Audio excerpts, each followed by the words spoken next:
Soon after we learned that our mother was dead, my brother and I went to a bar. We'd already worked the phones.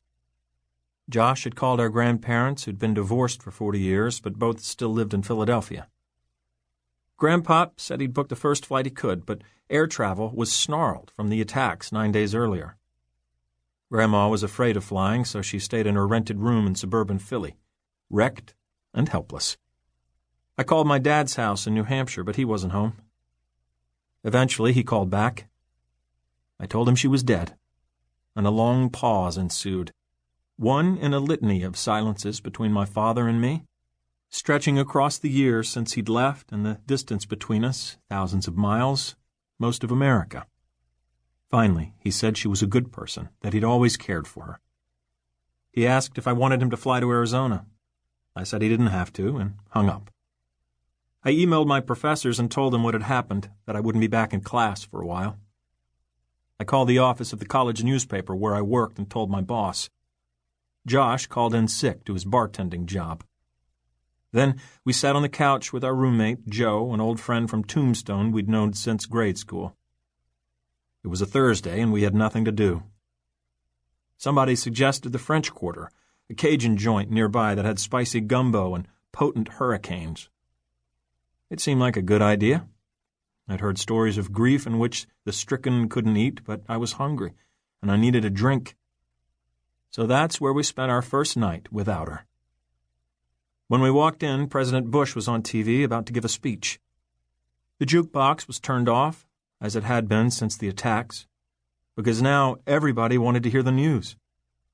Joe went to the bar to talk to some of the regulars. Josh and I took a booth in the corner. Orion, the bartender and a friend of ours, came over and told us he was sorry, and to have whatever we wanted on the house.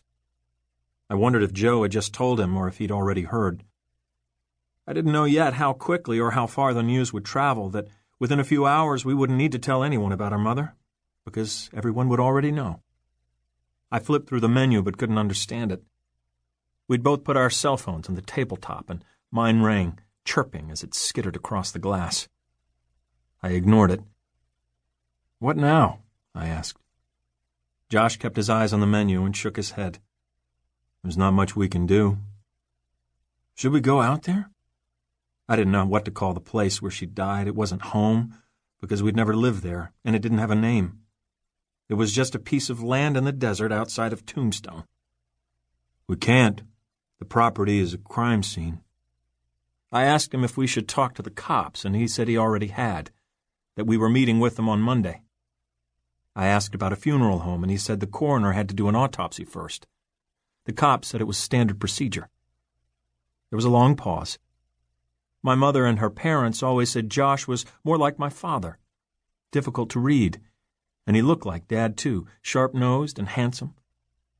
I got more from my mother, they said, the dark and heavy brows, the temper, the heart on my sleeve. But if I was like my mother, why was I so numb? Food arrived. Through the windows I watched the sky outside go purple, and the traffic on Grant die down. A hot breeze blew through the open door. On television, President Bush identified the enemy, a vast network of terror that wanted to kill all of us. And finally, he said the name of a murderer. "Do you think Ray did it?" I asked. The police couldn't find our stepfather or the pickup truck he and my mother owned. He was the only suspect, but I didn't want to believe it. Josh waited a while to respond, chewing, letting his eyes wander the walls decorated with beads and Mardi Gras masks, and a neon sign above the bar that said, "Go Tigers." "We'll know for sure when they find him." A pool cue cracked and a ball fell into a pocket with a hollow knock. My phone rang again. I didn't answer. My voicemail was already full, and the calls kept coming, from distant family, my friends, her friends, acquaintances from Tombstone, people I hardly knew. At first I'd answered, but the conversations went exactly the same. They'd say they were sorry, and I'd thank them for calling. They'd ask for news, and I'd say there wasn't any. They'd ask if there was anything they could do, and I'd say no. It was easier to let them leave a message. On the TV, the president talked about a long campaign to come, unlike anything we'd ever seen. He said to live our lives and hug our children. He said to be calm and resolute in the face of a continuing threat. "You think he'd come here?" I asked. Ray knew where we lived. He'd been to the house a few times, with our mother, staying on the pull-out couch in the living room. The detective mentioned that. He said he doubted it, but to keep an eye out. I wondered what good that would do, but didn't ask. Josh said we'd know more on Monday, after we met with the cops.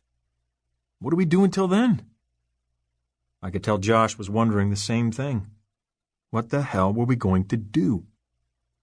Wait, I guess. Behind me, the pool table rumbled as the players began another game. I looked down at my plate, realized that my food was gone, and scanned the old newspaper articles from New Orleans pasted beneath the glass tabletop. My mother was dead. I leaned back against the vinyl seat and finished my beer, watching the president try to soothe a wounded nation.